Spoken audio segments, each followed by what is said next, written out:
So I was sitting in my jazz history class, and my professor starts chuckling about how he was just getting used to all the new technology boosts in the music arts department of our college. The Ferguson Center for the Arts in Newport News wasn't always a building filled with concert halls and studios for college lectures at Christopher Newport University. It used to be a small high school called Ferguson High, and my professor started joking about how if you bang on some of the walls, deeper into the hallways you can hear metallic rattling noises of the lockers, since they just put up walls to make extensions for CNU. So one day after classes I got curious and started to wander the halls of the old parts of Ferguson, looking for walls that just seemed odd, you know? I really wanted to bang on them to see if I could find the telltale lockers. I passed a few students and teachers at the start of my journey. Sounds of a clarinet player practicing for an audition started to fade behind me as I walked further down. People looked down at their textbooks or iPods. I didn't feel weird at all. I just kept walking. I passed the bulletin boards for the arts and music frats. Saw a few beautiful paintings on display of people screaming or crying. It was part of a series called Undisclosed Emotion that a student here had done. I found them soothing, yet bold in their colors. The faces got more pained as I reached the end.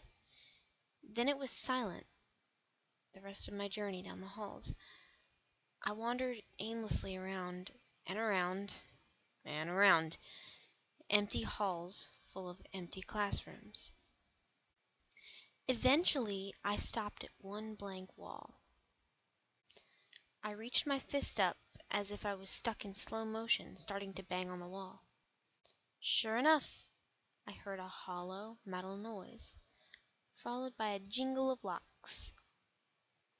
At this, I just laughed because it reminded me of my rundown high school back at home, how the arts department always deals with this kind of crap. I was about to turn around to find my way back when I heard the faint rattling down the hall. It started to get louder and louder. Then it was banging like someone was trapped, and someone cried out in a weak teenage boy's voice, "Guys, it's not funny! Please let me out! Let me out!" I froze in my tracks, heart pounding. "Guys, let me out! It's not funny! Let me out!"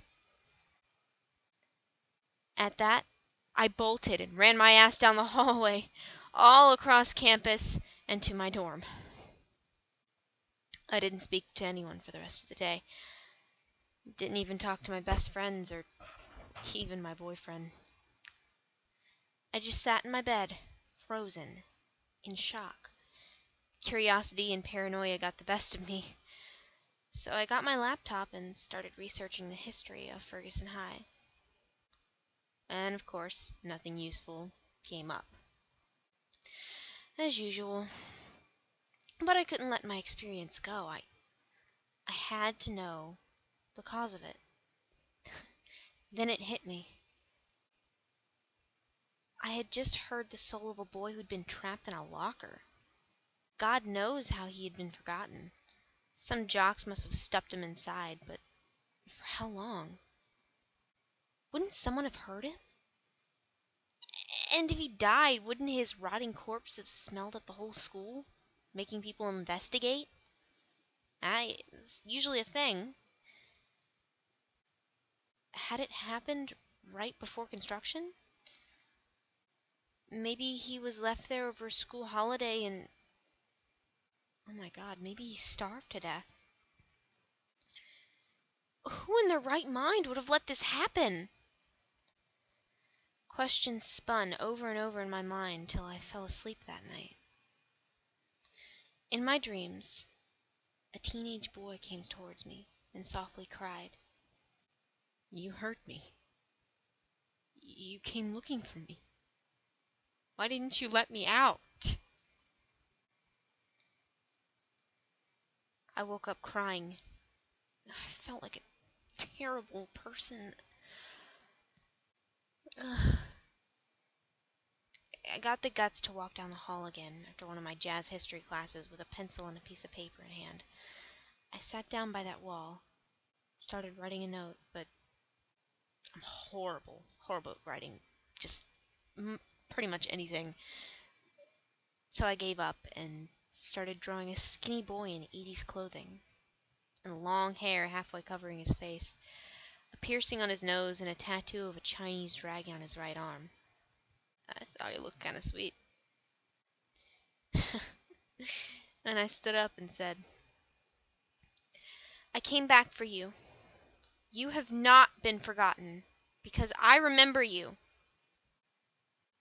You're free to go! Suddenly the lockers started rattling again and the lights started to flicker. The shaking got louder and louder until I felt like I had to run again and never come back. Then it stopped. I don't know what possessed me to bang on the wall again, but I I did anyway. And the hollow noise, it wasn't there anymore. Just the sound of a solid wall.